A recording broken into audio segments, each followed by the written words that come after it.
So everyone, this is going to be kind of a rant. This is going to be more of a rant than usual. I'm actually going to title this Rant on War because it's going to be going back and forth. Many ideas on war. I've studied war for quite a while, not been in war, so I'm not going to say that I know. But as far as the ideas of war and really the home influence and what people go through at home is something that I contemplate quite a bit. In all those wars where all those men died, they had families, they had mothers. Let's say in World War One, where entire PALS brigades in England, entire factory of men, young men during the PALS era.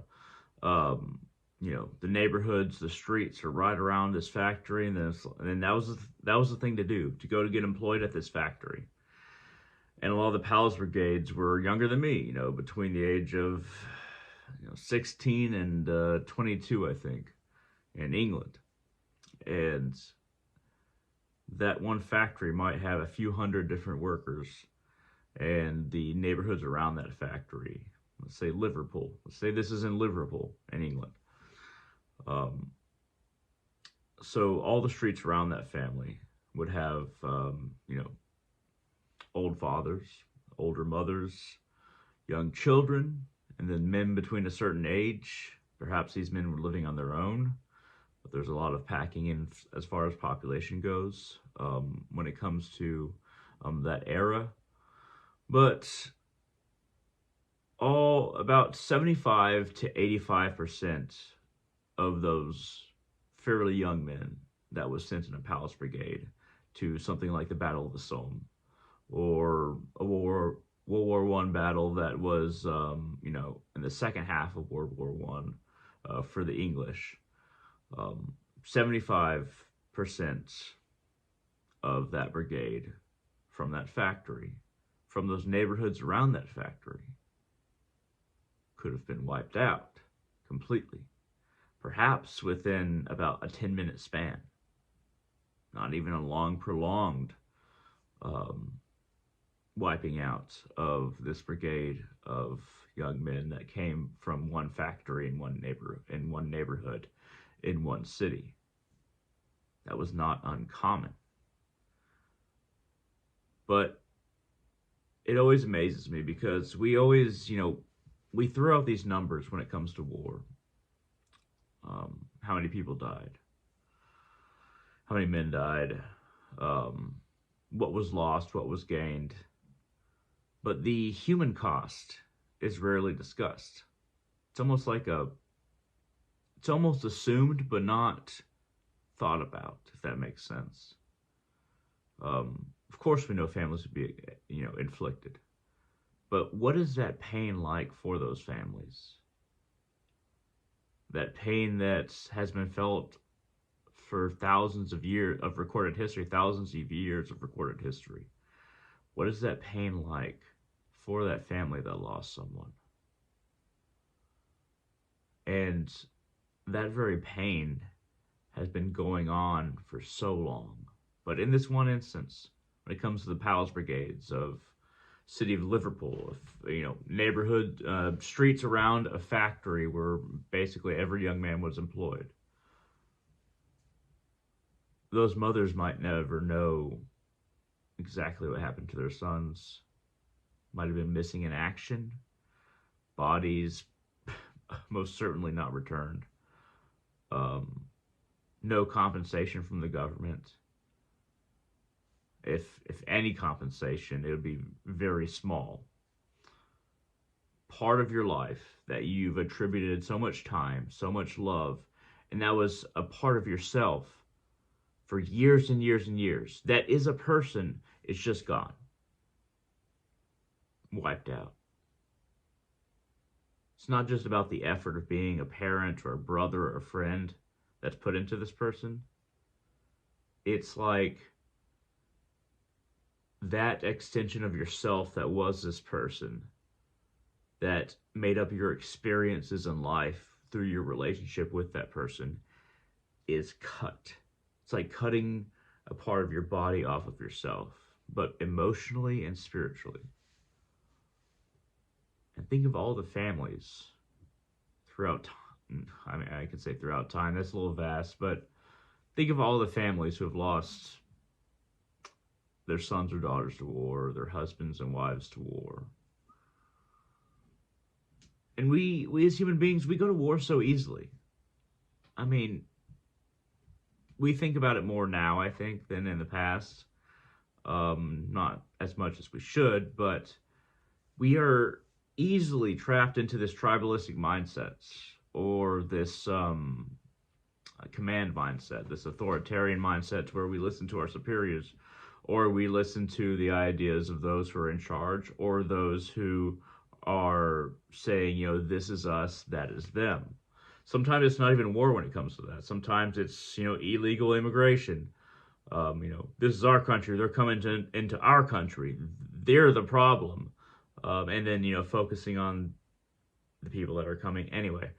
There's a number of situations like that to where we say, this is us and that is them. And we as human beings do that very easily. That's why there's been so much war. It's not just testosterone, but honestly, if women ruled the world, I think that there'd be fewer wars, to be honest. But we fall into an animalistic nature, the id, far too easily. And I think nowadays it's less forgivable because we have more access to information, at least a good portion of humanity. Those of us who can educate ourselves and don't, we are more at fault than those who don't because they can't. But now, it's like even if we have access to information, sometimes it doesn't even matter because people won't educate themselves because they don't want to know something that might rack what they want to believe, something that might change what they want to believe. Because what we want to believe is comfortable. Perhaps it's something we're raised with. Perhaps it's an idea we've had for a long time and we're not really ready to get rid of. But we as human beings should just be like, okay, let's look at all the facts that we can put together as much as possible and then form an opinion or change our own idea of something or change our own opinion. But we stick to our opinions like they're part of our body. But they're not. We can change. We stick to what we are comfortable with because it's easier. Not because it's right. I think that if more people actually sought out the truth, you could say fake news, this or that, seek out many different sources of news, the truth, stories, whatever. Compare and contrast. If you don't, and you just dismiss all information that you might call news or something else, then you're liable for your own ignorance. Your ignorance is your fault. Don't believe what is comfortable. Try to get as much information as possible. Now, realistically, for every human being, well, anybody has access to knowledge, it's not something that most people are going to do. It's easier to fall into a certain mindset and just feel comfortable and then just keep on believing it. I do it too. I try to not do it, and I try to receive as much information as possible, but I do it as well. And I don't say this lightly, but that attributes to a lot of conflicts. The reason most wars have been fought is because people don't look at the facts. People don't try to seek out the facts. People don't try to seek out as best information as they can. They rely on the information that they want to believe. And that's how wars start. And that's how wars are fought until the strongest side wins.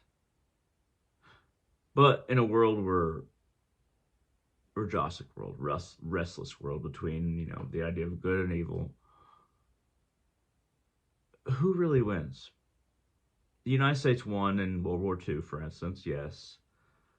But was everything won? Or was just the conflict and, of course, the evil genocide of the Nazis and things like that? What did we learn? And what can we learn from the developments afterwards now?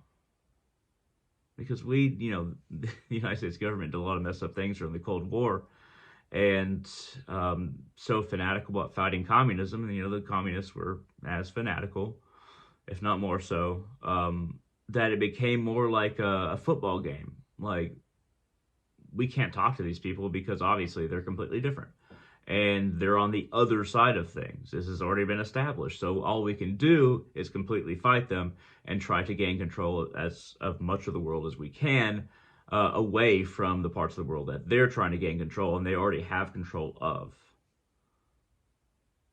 There's a lot of proxy wars that was produced from that. These are even more complicated. They're not direct wars.